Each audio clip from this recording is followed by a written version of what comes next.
here we are, the Maroon Bomber Q&A with director Joshua Thomas. Hey, Joshua. Hello. Hey, well, I love your film. I got to say, it's a really well-made documentary. I mean, it's easy to just focus on the loveliness of your kids and the humor of truck nuts. But I want to say, that is a solid documentary. I think your directing's great. I think your editing's great. Cinematography's like really good. So all the technical stuff is top notch. And then thank you, because I mean, we get a lot of documentaries that are based around a family or something cool within that family. And yours was a good one. Normally they're just not that good, but I mean, you even understand the structure of, you've got good 3-act structure in there, and then you hit us with the truck nut subject, and you know what? It's just a solid, enjoyable documentary. Thank you. Thank you. I promise you that if we'd had the pleasure of showing it in the theater over here in Sherman Oaks, and you've been able to come down, and you would have had like 60, 70 people clapping when I said, wasn't that great? And they'll be like, yeah, it was great, because really, really good documentary. Oh, thank you. Thank you. So, I mean, one of the first questions people always ask is, how'd you get started on this one? This film ended up being my thesis film for an MFA program, and it was not my first choice at all. I will say my first choice just couldn't happen because of COVID, and because of COVID, you can still make films, but you're kind of constrained where you can go with it. So I kind of went personal with this film. And I've always been enamored with truck nuts just because they are just such a bizarre thing in the world. And I was initially I was going to explore truck nuts, why people would put these on their trucks. So I put a Craigslist ad out. Do you have truck nuts on your truck? And I did get some responses, and as you might well imagine, they were as bizarre as the truck nuts themselves. But then again, COVID happened, and so a lot of my plans were they were getting altered, but kept spirits up and decided to just kind of focus on this truck and what would it be like if this truck that, personally, I don't have all that much affection for that truck, but the kids just adore it. And what it would be like to introduce this new attribute to the truck. And that's kind of the backstory of, it's kind of an accidental film to some degree. Right, so that's interesting. So you don't have an attachment to the truck, and you were thinking about a truck nut stock, and then instead you ended up focusing on the Maroon Bomber that has kind of almost turned into like, I mean, I'm old enough, like, when I was a kid, like there'd be like, old structures in the backyard that weren't very, that just turned into part of the playground. So it's actually kind of a fortunate accident, I guess, that it turned into what it did. Yes, I couldn't be happier with it. I still enjoy watching it. It just kind of came together. That music that most people comment on the music. The original idea I had was a kind of a kids on bikes movie, kind of channeling that E.T. vibe a little bit of the John Williams strings and everything. And so we worked with a composer, and he had put that together for something completely different. The music was actually for a sizzle reel for all of our work. And I just plopped it on there, and I said, oh God, this is going to be fun. This is going to be fun. And yeah, like I said, I just couldn't be happier how it just kind of all fell into place. Yeah, that's fantastic. I remember when I watched it, I think the second time, I was showing it to my 12-year-old, and she like got it. She, she's at that age of one of the kids who's just like uncomfortable with anything like that. Yeah. So it was kind of so I just but yeah, the opening music, I'm sure most people just assume it got pulled from somewhere. So that's fantastic that I see the credit at the end that says original music by. But that's great. Even the strings were original. Yep. Yeah. He's a phenomenal composer. Although he does say that type of music is some of the most labor intensive composing that he does. I bet. Well, I'm so glad you got it in there because, yeah, it totally does. I get the ET thing. So wait, in the documentary, I was under the impression that one of the boys chose to buy the truck nuts, but did you put them on there to No, spark this? yes, I bought them and put them on there. Um, but I can see how you think that because I think he says we. I think he said we got the truck nuts. Honestly, we were just kind of bored and we thought it would bring something to our lives. So yeah, I think I may have talked about doing it beforehand and but yeah, I bought them. Excellent. And so then, and did you buy them with the idea in mind of seeing how the kids would react? Right. Yes, I did.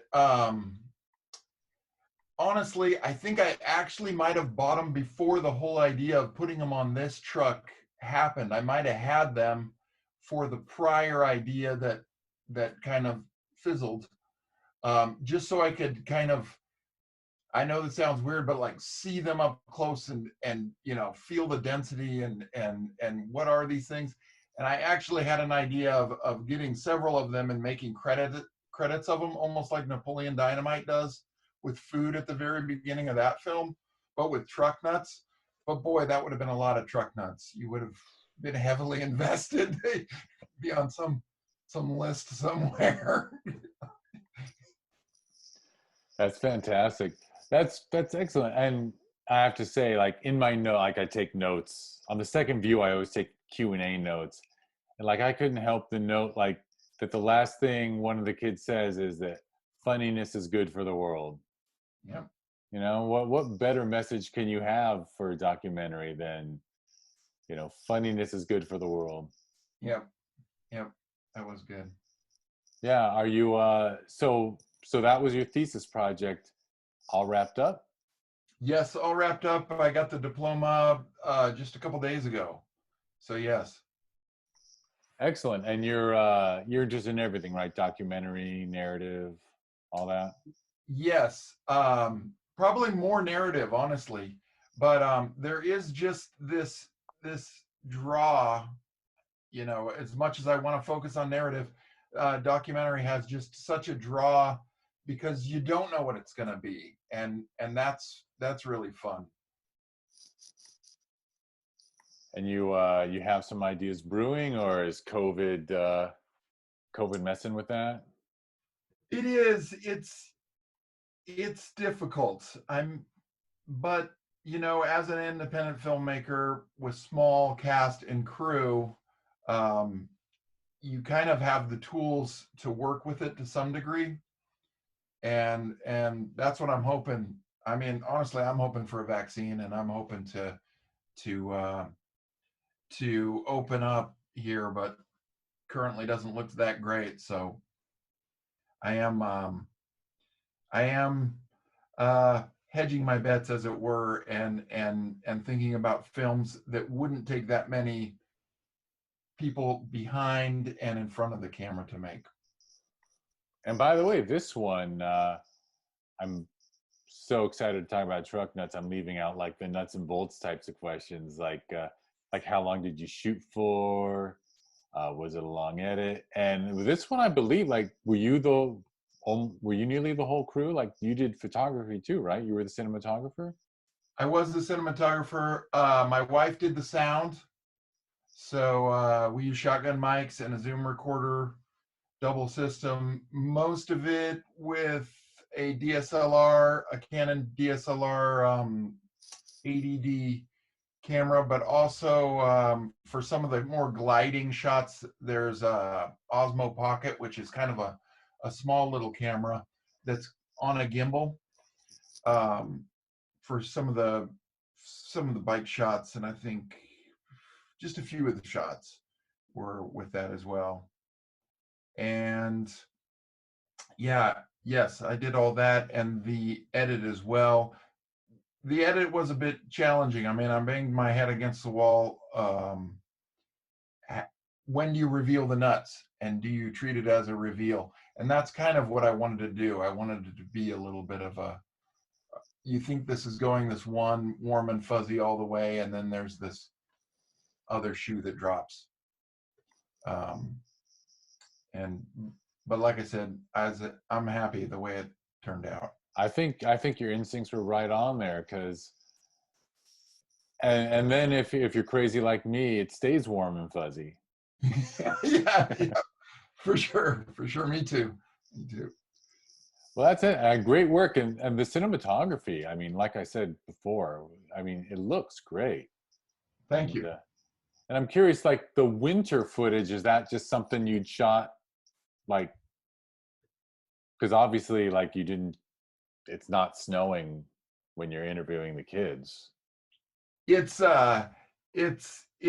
it was shot over a decent span of time, and you can also tell by their haircuts.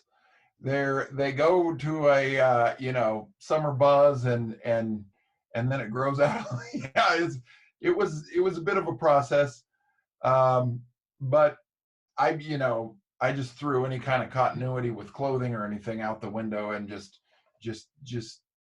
used the footage I had.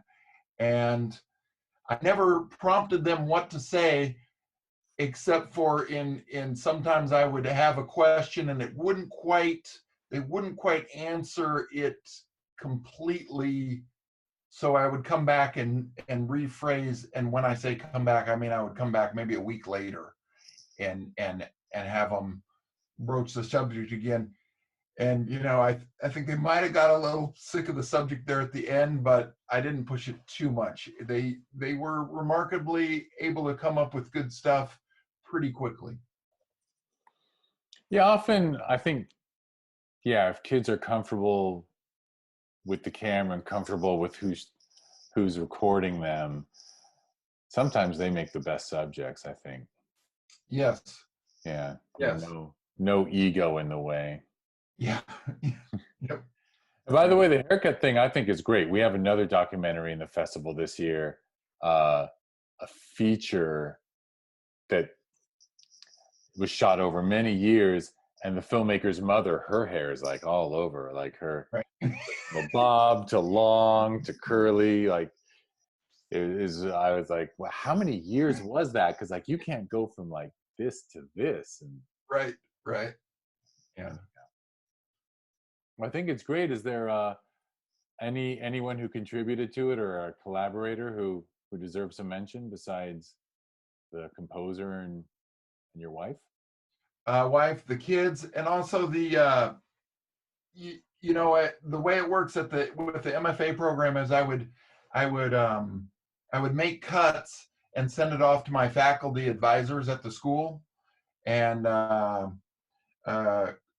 and they would, Johnny, Greta, and Julian, and they would view it and then give ideas. And the most fun is when they don't agree with where it should go, and you have to go, because they all have their very where they think this needs to go, but and you have to filter and go with what ideas you think are best. And it was kind of a group cut, a group edit in that way. For sure, yeah. We all turn to other, we show it to people, and it is always wild to have greatly different opinions of a work in progress. Yeah. Yeah. Yeah. I was going to tell you my brother's an engineer at Ford who's like been there for almost 30 years and moves his way up, and I was like, well, I should send him this film You I can should. never send him any films. He's not really into film at all, but I'd be like, man, this is like, talk about a tribute to an old Ford, you know? Yeah, yeah, for sure. All right, well, if you got nothing else, I'm out of questions, and we kind of went a little over our 15, but that's cool. Okay. Oh no, this was great. All right, it was an absolute pleasure. Thanks for submitting the film. It's Okay, a real delight, and make sure you let all your kids of the whole cast know I thought they did a great job. I will. Will do. And thank you so much. All right, thank you. All right, bye. Bye.